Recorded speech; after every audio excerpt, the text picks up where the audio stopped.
Hey, brothers and sisters, Grooms here again. The other day, or yesterday, I should say, we had a problem with the audio on part two of the interview with EricJon Phelps. So I want to address it again. I'd like to go back to where we ended. We'll refresh here, but first, let's introduce our guest, the historian, the author, a dear brother in the Lord, EricJon Phelps. Hey, brother, how you doing? Good, brother. How are you? And good to be with your listeners tonight. It's always good to have you, Eric. We ended. Well, let's fresh up first. We were talking about Corsi and being part of the CMP and all this, and The CMP, for your listeners, is the Council for National Policy. that's right, and ran by Archbishop Timothy Dolan of New York. Correct. The purpose of the Council for National Policy is to unite conservative Catholics and conservative Protestants together in a new right movement to counter the socialist communist movement with the CFR, Council on Foreign Relations, and so on for the last since really FDR with his Proclamation 2040, because FDR was our really first most notorious socialist communist Masonic president, and all of the policies of communism, Jesuit communism, have been followed since his dictatorship began. Yes, it has. And Dolan also runs the CFR and the Trilateral Commission. Even on Wikipedia, it will tell you that the CMP wants to be a model of the right wing CFR, whatever kind of sense that makes, you know. That's correct. That's But where we ended there yesterday, we got to the point about the wall and what the wall was really for. Not, sure. yeah. Do you recall now? Okay, yeah. Before we begin, I just want to mention to you and your listeners that today on my radio station, I had 2 hours, and the title of it is "Forecast of Things to Come," first and second hour. So I think the listeners would enjoy listening to that. I tried to cover everything that I could possibly cover in a nutshell. So I recommend that they listen to those two broadcasts. It's because it goes along the same lines of what we're talking about now. Oh, okay. Okay, so the wall. We want to talk about the wall. Okay. Um, the Mexican Roman Catholic invaders, the Hispanic invaders from not only Mexico but other South American countries, they're already here. And they have been brought in here since the Reagan era, actually even the Carter era. And so this has been going on now for the last 30 years. And the Jesuits have a great big statue of the Pope on the Mexican border welcoming all the Hispanics into North America. So this is the continued design of the Jesuit order as written about by R.W. Thompson in his great work, The Papacy and the Civil Power, written in 1876 or thereabouts. And he tells us one of the purposes of the Jesuits is to Catholicize North America by having all of this Hispanic invasion into North America to Catholicize our southern borders. That's written in 1876. So the Jesuits have their Kino Initiative. They've had their Kino Initiative for years, named after the Jesuit Kino who brought the cattle business into Arizona, New Mexico area. You can read about it in F. Tupper Saucy's work, Rulers of Evil, even though I disagree with him on. I was getting ready to say that. Do you really trust him? No. F. Tupper Okay. Saucy's a Jesuit coach here. I'm glad you said that. Years. Sorry, go ahead. But he did say some true things in his book, and one of the couple of true things he did, what he talked about, was the Kino Initiative. And so the Jesuits, their purpose is to bring in these millions of alien Roman Catholic invaders. They are not immigrants. They are invaders. That's right. And it goes to their religious doctrine of conquering America, called the Aslan movement. It's the Reconquista. And many of the invaders know about it, but they only talk about it in Spanish. It's called the reconquering of New Mexico, California, Arizona, Texas,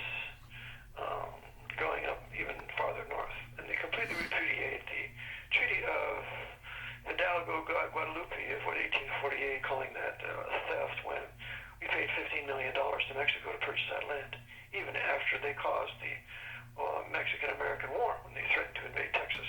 And Zachary Taylor had to go down there and put an end to it along with that other great general. Oh, what was his name?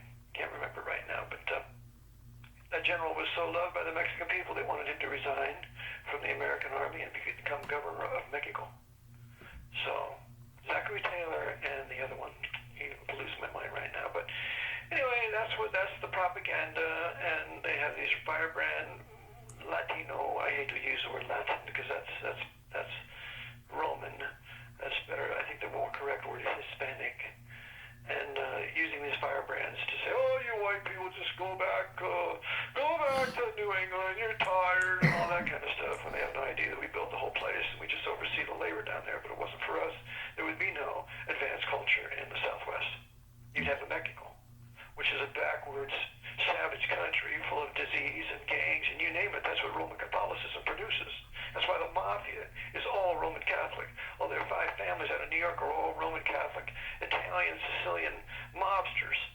Roman Catholicism, wherever it goes, brings mafias and these kinds of henchmen that stifle the individuality that Protestant nations produce. So the wall is there not to keep them out.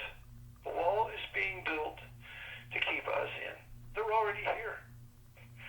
So, and when they put the wall up, they're going to have their underground tunnels anyway. What needs to be done is exactly what James Trafficant said before he was murdered in 2014. When he was a congressman, most of the things he said were correct. And he said that we need to put the troops on the border there. And that's exactly right. And anybody that's caught, you have to punish them. In Mexico, if you're caught, you're going to 12 years of prison. In Iran, if you're caught, you're going to be incarcerated, maybe even killed. You have to have strong laws to prevent foreigners from invading your country. If they don't want to come in properly, they have to be punished, not just returned. I'm for putting the federal, not putting for the Marines on the border, and we're going to have a no man's land. We're going to have a fence, and then maybe like 200 yards, and anybody that comes into it, you just shoot them. And once you start shooting them, then they're not going to come through anymore. And if they come underground, as soon as they start coming underground, then you take them out and shoot them too. Because they're invaders. They have no rights. They're not going to be prosecuted. They're going to be shot. And so when you start shooting them, then they will not come in your country anymore. And with those that are in your country, you tattoo them, and you send them out, take their fingerprints and tattoo them on the hands. And so when they come back, they've obviously been tattooed. When they come back, you execute them. Once you come back after we deport you, execution. It's a capital offense. We're not playing around. We have a country to preserve. You want to do that, you get to die. Okay? So as long as you understand the game plan, you want to take the risk to come in here and bring your drugs in here, you're dead. And the other thing is, all the drug runners that are coming in here, working for the mafia and the CIA. Remember, the mafia and the CIA run the drug trade. Mm-hmm. And so you can read about it in the book written by Gary Webb titled Dark Alliance, for which he was killed. So the mafia and the CIA, they got to go. Because they're running drugs. There was a fire at the CIA headquarters in Langley. The firemen came to put it out. They found a huge meth lab there. CIA making crystal meth. So these criminals have to go because they're all working for the archbishops. The 11 archbishops in this country, 11 cardinals in this country, and they're all overseen by the Jesuits and the Jesuit provincials here. So this brotherhood, this horrible brotherhood of the Roman Curia and the Jesuits, it's a secret society brotherhood. It's a mob, and they should be all prosecuted under RICO and then deported or executed as traitors. One of the two, but you got to start getting rid of them. You got to pull the weeds if the grass is going to grow. You don't nurture the weed and put a little glass over the weed and say, now don't you go near the grass. You pull the weed. You kill it. And that's what you have to do to these foreign soldiers that have come to conquer this place and reduce us to nothing after using all the American blood and treasure for the last 80 years to restore the Pope's temple power around the world by using our men and women to fight in the military devoted for that purpose. They're not bringing democracy to the world. They're bringing dictators to the world that are going to be loyal to the Pope. And dictators that are not loyal, they're sent down to overthrow.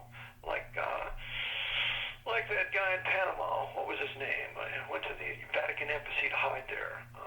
You remember who it was? Yeah, hold on, I'll tell you. Noriega. Yeah, there you go. Is that Noriega? He was working for the CIA. Yeah. So he decided to be become disobedient to the Pope, so they sent down the American military to kill, 6,000 Panamanians and capture him and then take him back and prosecute him. It's just working for the Pope. So every time the military goes into a country, they go to conquer it and then impose dictators there, and those dictators are to be loyal to the Pope. That's all American foreign policy is about. That's it. Nothing more. And we're going to steal their industries. We're going to have people like, what's his name? Fidel Castro. Economic Hitman by, what was the name of the guy who wrote those 2 books? So, on the tip of my tongue. But we're going to go down there. We're going to overtake it if the jackals won't do it. If the CIA jackals won't take it over, then we'll send our army down there. John Perkins. So we're going to go steal all their domestic manufacturers. We're going to morph them into the big corporate white power structure of the Pope, and then we're going to reduce the people to slavery and to having no middle class. No middle class is born out of any of the countries the military sent into. So we're going to reduce that. That's why the South Americans hate our guts. That's why we're called the ugly American. Because wherever we go down there, we wreck their business, we wreck their banks, wreck their trade, and reduce the people to poverty.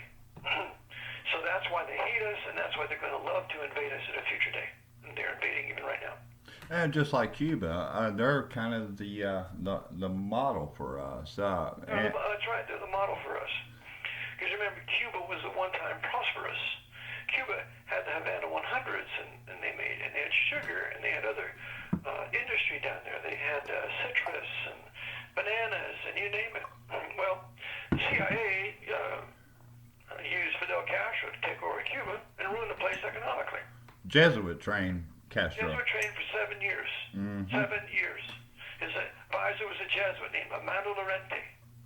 Father Amando Lorente oversaw Castro during the entire Civil War. And, of course, McGeorge Bundy, that skull and bonesman, is the one who canceled the air cover. It wasn't Kennedy who canceled the air cover. It was skull and bones, McGeorge Bundy, who was Secretary of State at the time, I believe. In other words, an advisor to Kennedy. So he's the one who set up Kennedy for this. And then for Kennedy to be blamed, and then CIA soldiers are going to blame Kennedy for the loss of Cuba. He canceled the Bay of Pigs. He didn't do it. McGeorge Bundy did it. Who said so? Fletcher Prouty and his great work on JFK. So, a wall has been built to keep us in. That's right. Because they're building it as soon as they can, and they're rattling the war sabers, and this probably won't go to war right now. They'll probably have a little peace, but they get the people acclimated to it. So, when the wall is built and the new Panama Canal is finished, or about finished, then they'll be ready to start a war. Because remember, back in 1914, they didn't start the World War I until the Panama Canal was completed. They had to complete the Panama Canal first in 1914. Then they started World War I in August. So they're going to do the same thing here. They've got to complete their next Panama Canal so that when they want to have the Sino-Soviet Muslim invasion into the South, they can go through the canal and then besiege the South and conquer the last bastion of historic white Anglo-Saxon Protestant Western civilization, which is the Bible Belt in the South. And when they do that, then it'll be no more Protestant Reformation left anywhere in the world as far as the culture is concerned. We'll be completely conquered. So to do that, they have to put a wall up. They have to keep us in. And it's not to keep the invaders out, it's to keep us in. So that's really the purpose of the wall, like the Berlin Wall. Like the wall in Nicosia, in Cyprus, for years.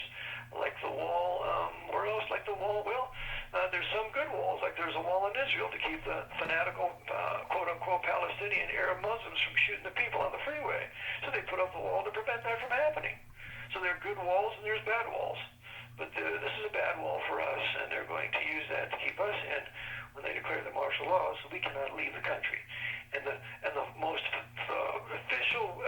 efficacious way to leave the country today is through Mexico.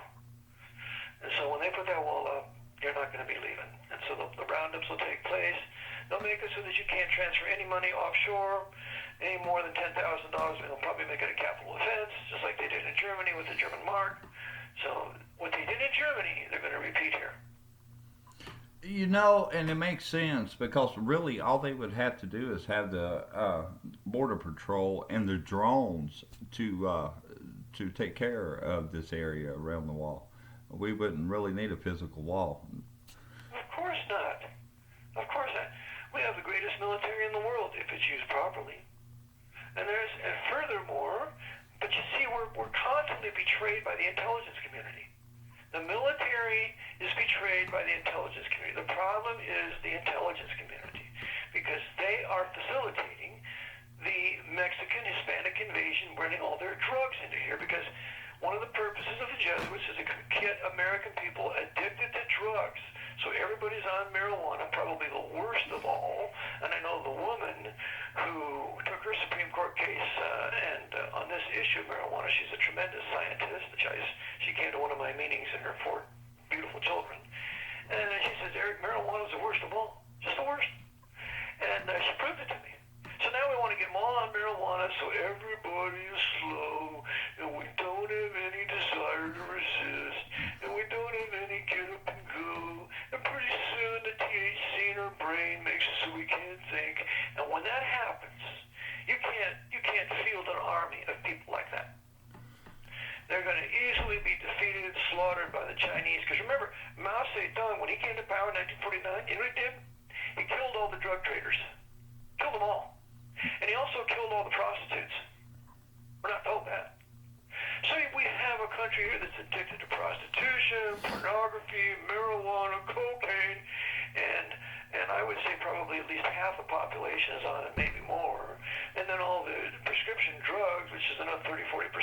So we have a country that's weakened, totally addicted to drugs, so that when we have to field an army, you're not going to have any discipline of the recruits, and they're going to have to be shot because they're not carrying out the orders of their commanders, and hence they're going to be on dope like they were in Nam. It's going to be a total mess.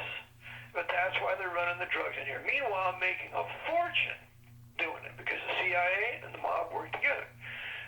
Fletcher Patty was right in his book JFK. That's exactly right. That's exactly what was portrayed in Oliver Stone's movie JFK. So they all work together. They all use this. And William J. Casey, the Knight of Malta, head of the CIA, said, yes, we were running drugs, and we were using the profits from the drugs to fight communism. Yeah. So they admitted, of course, William J. Casey, that Knight of Malta was a personal friend of the head, one of the heads of soldiers of the Gambino crime family, whose name was Albert Vincent Carone. Albert Vincent Carone was a Knight of Malta, personal bosom buddies with Joseph Casey, head of the CIA, were the Knights of Malta. The CIA and the Mafia work together. If only the listeners could understand that. And then we would understand why we have this invasion, why all of these drugs, why instead of putting troops on the border, we're going to build a wall so that the wall can keep us in. That's why. Well, right now everybody's caught up into the Church of Q, and Q's telling everybody just to sit back, relax, enjoy the show, that Sessions will take care of this. And what? And who will take care of it? Sessions. Trump. Sessions? Yeah. Kidding me? Yeah, that's what Q says. Trust Sessions. Trust Trump. Trust. I think Sessions is part of the senior executive service. Yes, I believe he is. I think he's part of it too. Yes, actually, it's starting to come out. He might be one of the top players. I think he is. One of my associates, Chris Strong, told me that. So, I mean, they're facilitating the invasion. They want it because without all this crime and invasion and damages to the people of this country, they cannot justify the emergency of imposing a right-wing, essentially fascist movement and takeover. They can't have that unless they foment all these problems. So remember, it's just what the Jesuits did in Germany. Mm-hmm. They put the Roman Catholic Bavaria, under Jewish communist rule for 18-19 months, from about 1919 thereabout, after World War I. So they outraged the German people with all these horrible, terrible communistic things they were doing, and to drive the Bavarian Roman Catholics into the Freikorps of Bamberg, which later became the SS. So they're doing the same thing here that they did in Germany. It's just total repeat of what they did.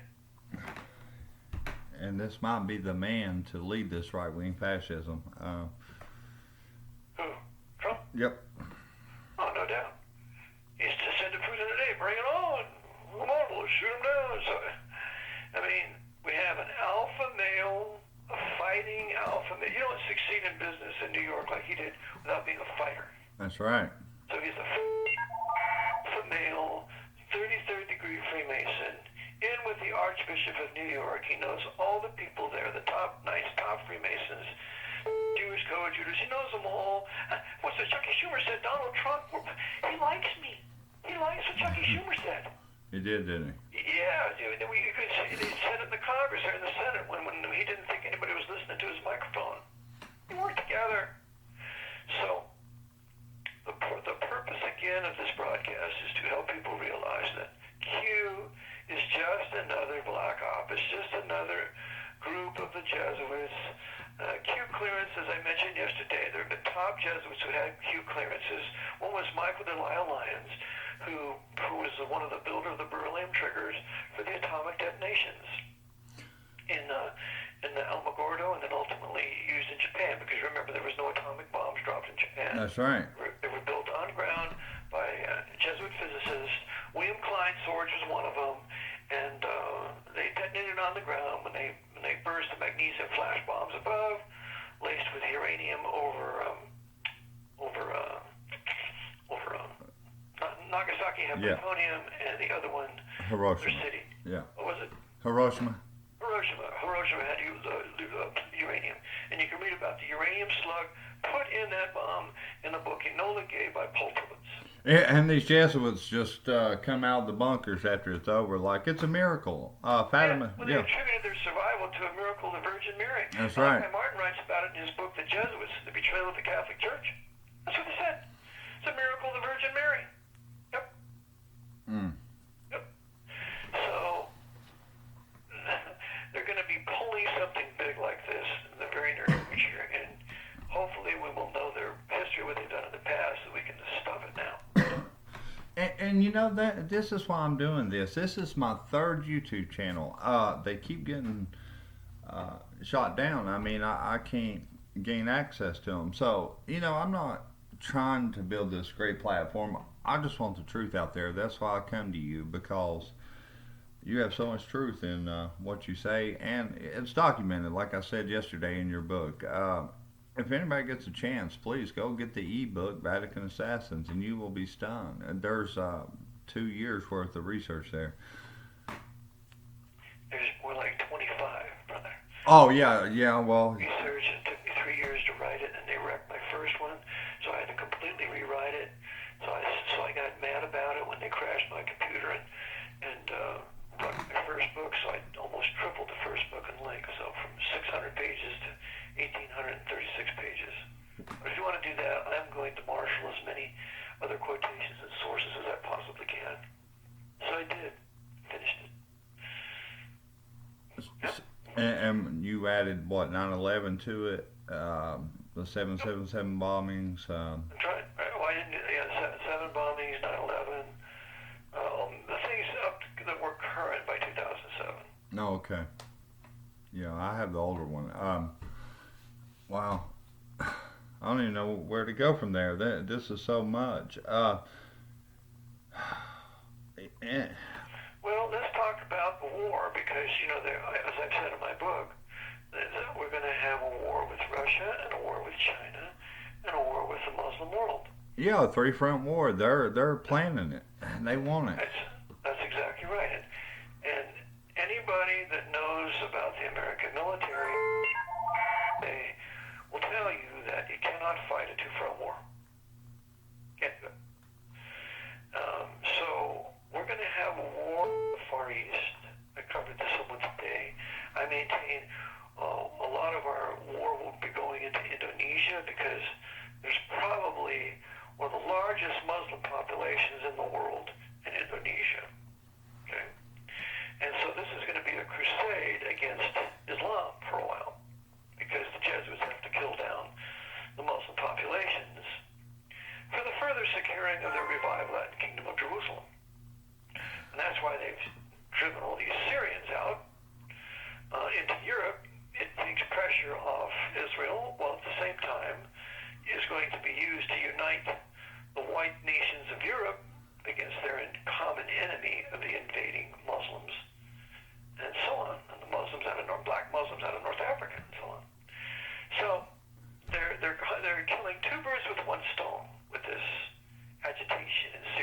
remember, Assad is a good guy. Bashar Assad is a good guy. You know why? Because he hasn't attacked Israel for 40 years. I believe the Jews have a right to their land. They have a right to their nation. Without obedience to the Mosaic Law, because the Mosaic Law has been set aside till the fullness of the Gentiles comes in. So their only reason they need to live in that land is the Abrahamic covenant, Genesis 15. And so they have a right to their land. And Assad, he hasn't attacked them. Assad was protecting the Christians. That's right. In his country, when the savage Muslims want to kill them all. Assad was protecting the Shia Muslims. That's right. Because he's an Alawite. So he was going against the papal design here. So, because you got to kill off all the Christians you can out of the Middle East. Whether they're Catholics, Coptics, whatever. Coptic Christians are dead. They're all going to be killed in Egypt. If the Muslim Brotherhood has its way with the Jesuits running out with the CIA. And this happens every time. Every time they say they're going to pull out of Syria, all of a sudden there's this chemical attack that happens, you know? Yeah, a chemical attack done by the CIA using ISIS. Absolutely. The CIA created ISIS. That's right. Period. And so therefore, Assad is fighting ISIS. He's fighting the CIA. And so lies are made up about him that he's gassing his own people. Prove it. Prove it that he's gassing his own people. He saves his own people from these terrorists. So, and the Assyrian people love it, and the Assyrian people love him. Yes, they do. So it's all a propaganda to get the American people all riled up that Assad's gassing his own people, when the fact of the matter is that the ones that are really being annihilated are the white Protestant South Africans by the savage black communists and Zulu, Jacob Zuma, and others. Why don't we do something about that? And that's a genocide. We need to bring those people That's here. a genocide. If I was ahead, I would immediately invade South Africa and put an end to it right now. I'd Yes. beat Zuma out and shoot him and all the top ANC, and I'd definitely shoot Julius Malema. Absolutely. He's dead. It makes me so mad. Now they passed a law there in South Africa. We're going to we're going to take all the land from the white people without paying them for it. So the South Africans are in a crisis now. They don't know where to go. Europe won't receive them, so No. Australia now has begun to receive them, but they can't possibly receive all of them. We're going to see this. The white genocide took place in Rhodesia when that filthy Jesuit Robert Mugabe killed them out, and he was advised by this big fat Jabba the Hutt Jesuit there. So he killed them out of Rhodesia. The white people built it. The white Protestants built it. The beautiful house Robert Mugabe lives in was built by white men and designed and engineered by white men. Blacks don't create that kind of stuff. They're not those kinds of engineers. Some white man's been teaching them, or some Jew. So no, we have the genocide in Zimbabwe, Rhodesia. We have the genocide now in South Africa. But we don't care about killing all those white people because after all, they're probably Protestants, so they need to die anyway. But we're going to go and we're going to care about all these Syrians, but to the extent we're going to make up lies about Assad, that he's killing his own people. And the South Africans, let's not forget this point, Eric, is they purchased that land. They bought it from the Zulus. They bought it. They purchased it. You read about the early history of South Africa. They purchased when the Dutch went down there, when the Dutch Afrikaners went down there, they purchased their land from the Zulus. That's right. Bought it. And the ones to shed first blood were the Zulus. That's why the Afrikaners had to fight them, kill 15,000 of the black savages up on Red River. So they were such good fighters, these white Protestants, Afrikaners, Calvinists, Huguenots, Dutch Reform, that the Zulus hired them to fight and kill their other tribal enemies in exchange for land. The white Protestants in South Africa and the Orange Free State, which is gone now, and the others that was inhabited by Protestants is gone. They purchased all that land. They didn't steal any of it. They went and settled in any land that no black man could live in, and they developed it. Those are the facts. And what the listeners... We don't talk about the facts because it doesn't facilitate the socialist, communist, religious ideology of beat down the white man, Protestant, and Baptist everywhere he goes. If it doesn't facilitate that religious philosophy, you can't talk about it. And we're not going to let you speak in the universities about it either. And people need to understand this. This is so critical. There is white people right now, farmers and stuff, that are guarding their estates with lions and tigers That's right.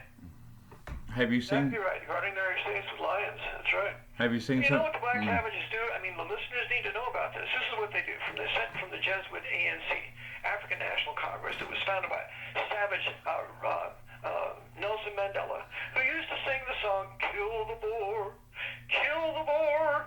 He's such a wonderful man. He's Times Life Man of the Year. You know, killed 40,000 of his own black people. Not a Malta. Many of them tired during the set them on fire with a tire. You know? Yep. But here's what they do. They'll go to a white guy's house, a white man's house there in South Africa. He's usually out farming doing something.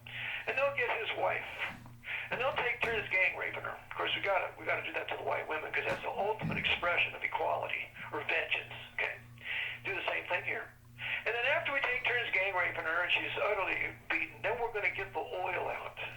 We're going to put oil all over her naked, raped body that we bit and beat and raped, anally, vaginally, and everything. And then ejaculated semen all over her. And then we're going to put oil all over her body, and then we're going to get out the iron. And they take that red-hot iron, and they burn every single square inch of her skin as she's screaming in agony at the top of her lungs. And then they steal everything, after they get done doing that to her, they steal everything out of the house, and they say, "You owe us this, Boer. You owe us this." This is the socialist, communist, Jesuit rhetoric that if there's a need, you have the right to take it. That's Thomas Aquinas' theology. And Chris Pinner does a great job in his book, Jesuitism, or in his audio, Jesuitism and Communism, when he proves this theologically. So that's what they're doing in South Africa. And I think everybody in this country needs to understand what's being done there, because it's coming here. So this is the savagery going on. This is the kind of thing that needs to be intervened. What's wrong with the UN? Why doesn't the UN say something about this white genocide? Huh?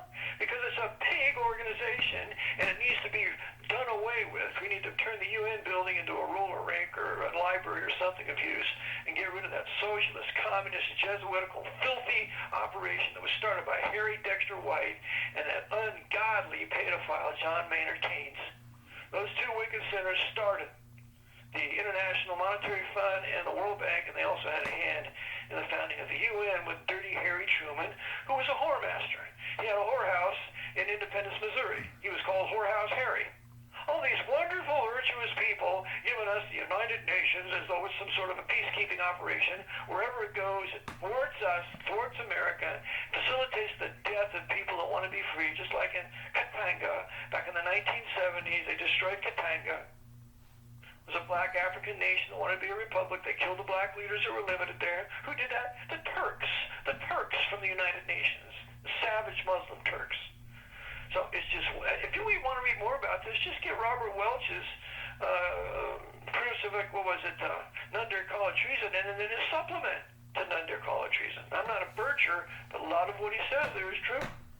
That's right. Wow. Yeah, I've seen a lot of those videos where they torture these poor women to death. It's Oh yeah. And if you hadn't seen that, please go to YouTube and just check it out. That's okay, because they're white. That, You can do anything you want to a white person. They're scum, don't you know that? That's why they have right. the constant agitation by that mulatto black savage professor down at one of these colleges. What we need to do is we need to kill every white person. You just need to be cut off from the face of the earth. And you got that other black savage at King's College that said the same thing. That's okay. These men are advocating genocide. That's a crime. But are they not prosecuted? Of course not. Because that would be racism and prejudice, wouldn't it? You see, this is the kind of agitation that the Jesuits have caused to drive white people to rage and fury, and then because we don't read the Bible anymore, to guide us right into right-wing fascism, and then payback is coming. That's what they've done. And they've done it successfully. They have. And now you got people like Corsi, who is being almost worshipped by the Q crowd to give them the terminology of what Q says, but he's Roman Catholic. He's behind this too. He's no better. Jerome Corsi is openly against the Jesuits, but he is an active player on the New Right. And these are the Catholic neocons, and I mentioned the book yesterday that I had. It's called The Neo-Catholics.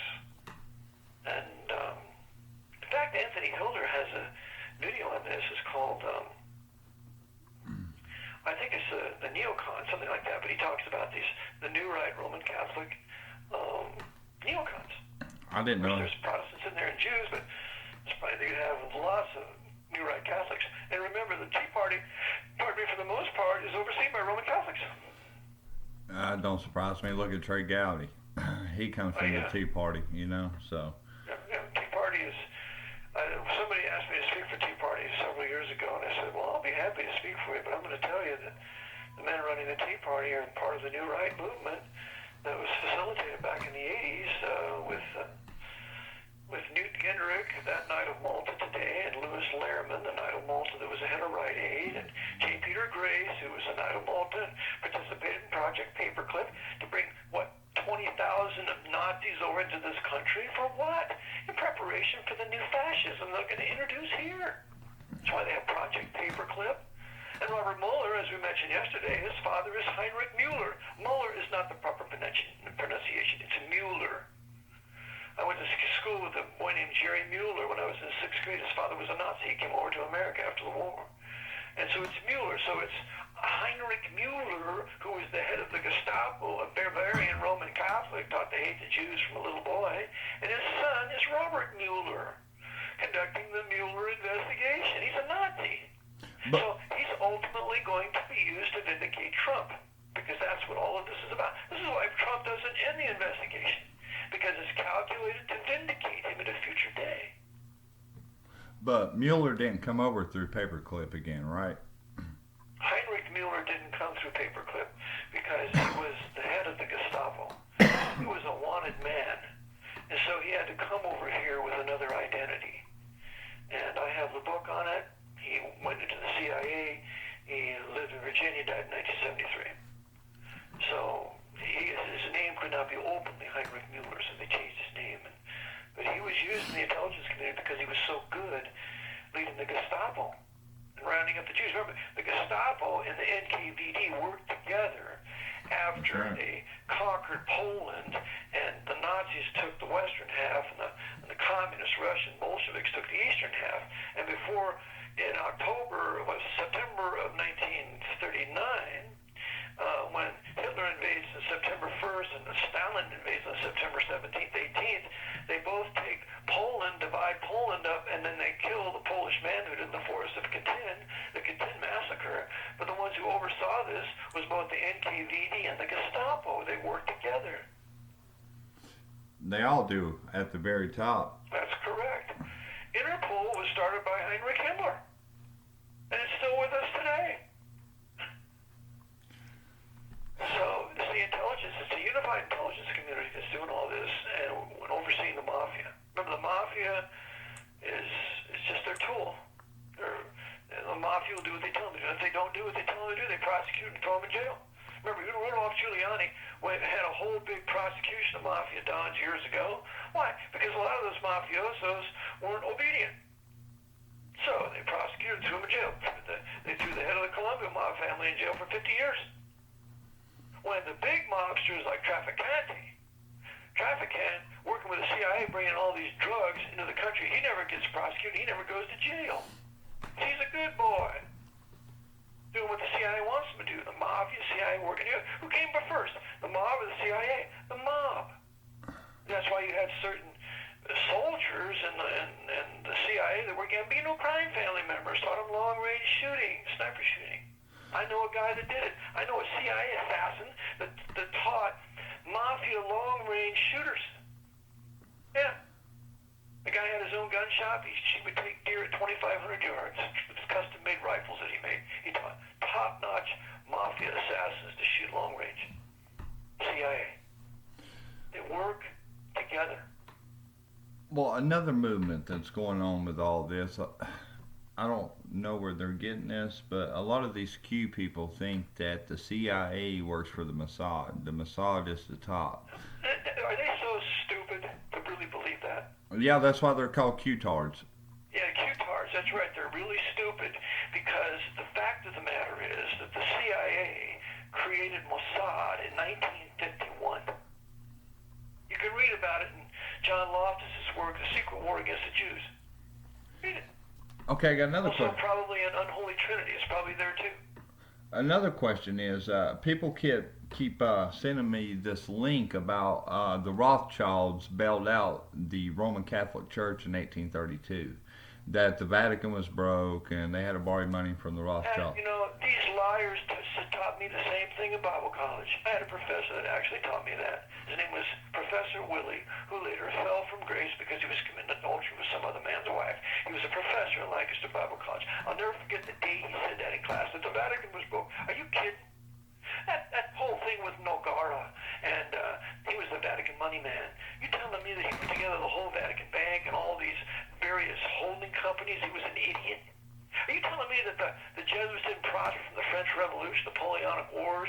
You're telling me they didn't the Paraguayan reductions when they made billions and opened banks in every major city in Europe?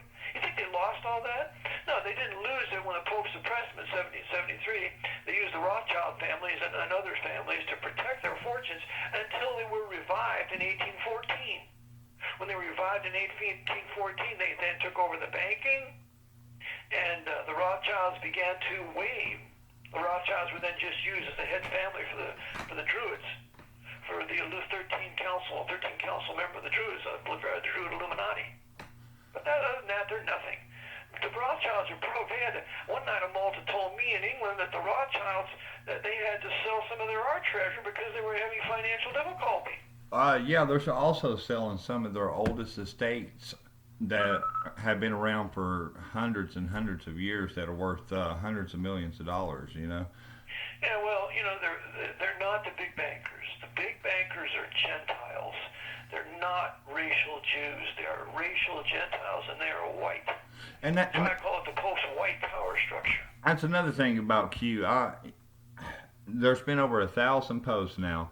Not one word about the Medici's, the Farneses, the Albertinis. Bolognas, Yes, Borgias, not a word. none of them. The Contis, none of them. Because it shows you that all the Q people that are being misled by this leader who's a Jesuit coadjutor. It's called Blame the Jew. Well, while we're on this, I also want to ask you something. You brought up F. Corsi earlier. Do you believe about what he said about the G in the Masonic Order standing for Jesus? Absolutely. You believe that is correct? Me too. The mother church of the Jesuits in Piazza del Gesù in Rome. It makes. Because you remember the headquarters for Scottish Rite Freemasonry is also in the Piazza del Gesù. So that's the Masonic Jesuit connection right there in that little plaza. You can go there and see it yourself if you're ever in Italy, if you're ever in Rome. Now you're talking about the international headquarters that's right beside it? International headquarters for the Scottish Rite Freemasonry is in the Piazza del Gesù in Rome. It's the largest Masonic body in the world, and the Jesuits wrote all the rites for it. They wrote the first 25 degrees in the College of Clermont in Paris, France. They wrote the last 8 degrees, and they were protected by Frederick the Great. Well, there's another thing. Albert Pike says that the credit's due to the Jews through the Cabal for their last 13 levels of the Scottish Rite Freemasons. That's ridiculous. The Jesuits have written all the high Kabbalistic rites. Jews who were involved are just court Jews like Cagliostro and others. They're just agents for the Jesuit order. So basically, it's a psyop. It's just It's a psyop. It's the deception to get the people to believe. Well, those Jews, my father believed that. Oh, did he? My father said to me one time, he said, I think that SOB Hitler was right. Wow. Yeah. Because he was an unsaved man, he didn't know the Lord, he loved me, he was a good father to me, but that's Of course. I believed. And I said, Dad, if you're going to believe this, we're not going to be able to talk. That's why we didn't talk 4 or 5 times in 20 years. Blame the Jew. I said, the Jews aren't running anything. And he had some Jewish professors that gave him a hard time when he was a professor at the University of Reno teaching criminology. And so he, again, is blaming the Jews. But the fact of the matter is, Reno University is run by Jesuits. They have a Jesuit that used to run the place. It's the Jesuits promoting the Jews over Gentiles that have worked harder for their right, so that these Gentiles will believe, well, that's the dirty Jews. The Jews did this, the Jews did that. And that's what they do worldwide. Well, even the Jesuit on American intelligence said that the Rothschilds take an oath to the Knights of Malta. I have a picture that shows one of the high Rothschilds to be a Knight of Malta. He was a Knight of Malta. The high Rothschilds are knights. They kiss the slip. They kiss the ring of the Pope. They're Knights of Malta. They do what they're told. This is why that Jew hunter, what was that Nazi hunter? What was his name? Famous Jew. He never went after the real top Nazis. He went after Eichmann. What was he? A colonel in the SS? And he went after Kurt Becker, another colonel in the SS. What about the big top Nazis that he should have went after? What was his name? Oh, the Jew that went after all the Nazis. He was a Nazi hunter. Yeah, he went by their ear. Simon Wiesenthal. Yeah. Why didn't Wiesenthal go after Karl Wolff? Because Karl Wolff was allowed into America. Karl Wolff was the second in command of the SS underneath Himmler. Huh? Why did they fake the death of Heinrich Himmler? And you can read about it in a book titled SS1, The Unlikely Death of Heinrich Himmler by Hugh Thomas. Huh?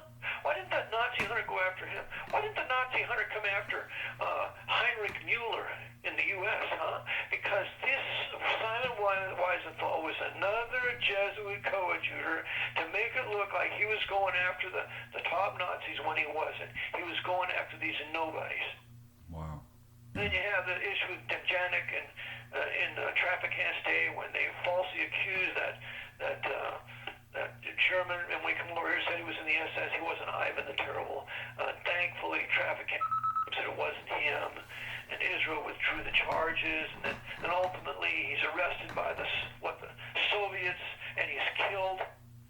It's about blaming men that never did anything to the Jews to further the anti-Jewish fury like the Holocaust industry. Now, the Holocaust took place, absolutely. I speak like 7 million and 6 million.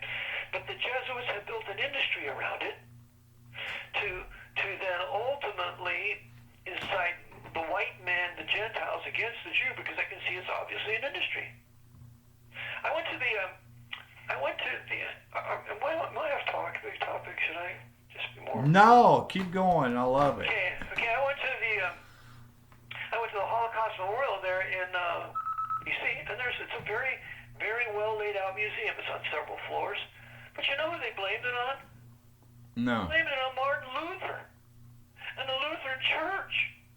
And they blamed it on the book The Jews and Their Lies. Yeah. Wow. Well, Luther never wrote it, and I prove in my book he never wrote it. That's not his language. That's not his theology. Luther never wrote on the Jews and Their Lies in 1546, about 1 year or so after Luther dies when they release it. Wow, I didn't know that. Jesuits wrote on the Jews and Their Lies. I prove it in my book. Luther never wrote one word of it. Not one word. Because Luther, as I show in one of my PowerPoints, he believed in a future restoration of Israel. That's right, he did. Absolutely he did. He sure did. And the linker in his book on Luther proves it, quoting certain Old Testament prophets, that there must be a restoration of the nation of Israel, and would to God it would come short soon. I have it in my PowerPoint. My original PowerPoint, 733 slides. Is Thomas Aquinas alive during this time of... No, Thomas Aquinas was alive in the 1200s. Okay. Like, he was alive, and he was calling for crusades and so on. He was such a wicked sinner. Yeah, Thomas Aquinas advocated the doctrine that if you had a need, you had a right to steal something to meet that need. Yeah. Isn't he still... They go by his... Oh, they love him. They love his Summa Theologica. Mm-hmm. Summa Theologica ought to be taken out and burned. Luther burned the Summa Theologica, all the canon law. He took it out and burned it. You're going to burn my works, I'm going to burn all your canon law. And he burned the works of Thomas Aquinas. Good. Right? Good. So, no. That's what he stands for. I didn't know they taught that. That's amazing. I have never heard that before, that they blame Martin Luther and the Jews and the Lies. That's right. That's exactly right. I've never been told that. I remember, I was so grieved in my heart to hear that. I thought, how could Luther actually say something like that when he translated the Old Testament into German, and he read all these tremendous passages in Isaiah and Jeremiah and the minor prophets of the restoration of Israel and the love the Lord has for his beloved Hebrew Jewish Israelites. Right. How could he write? Luther never did it. He couldn't have. That book is horrible. That's a Jesuit book. And you see, then the Jewish leaders who were working for the Pope to try to brainwash their own Jewish people say, you don't want to have anything to do with the Bible. Why? The great reformer Martin Luther hated the Jews. And then you have these Lutheran Masons. That's the only Luther did write it, and so the Lutherans and the Catholics united together during the Third Reich because the Lutherans had departed from the Luther Bible. They were corrupted through higher criticism and German rationalism. They didn't believe the Bible was the Word of God anymore. So that was the end of Prussia. Yep, that was the plan too. That's exactly right. And that's what they've done here. Vast majority of Protestant churches, they don't believe in the AD 1611 Reformation Bible. Nope. They don't believe it's the Word of God. Nope. So they departed and they read the NIV, the Jesuit Cardinal Martini was a part of the translation, and that German infidel Kurtelan. It goes on and on and on. But all these Protestant churches are corrupted, and the Baptist churches are corrupted because they've got a corrupt book in their pulpits that they're preaching from.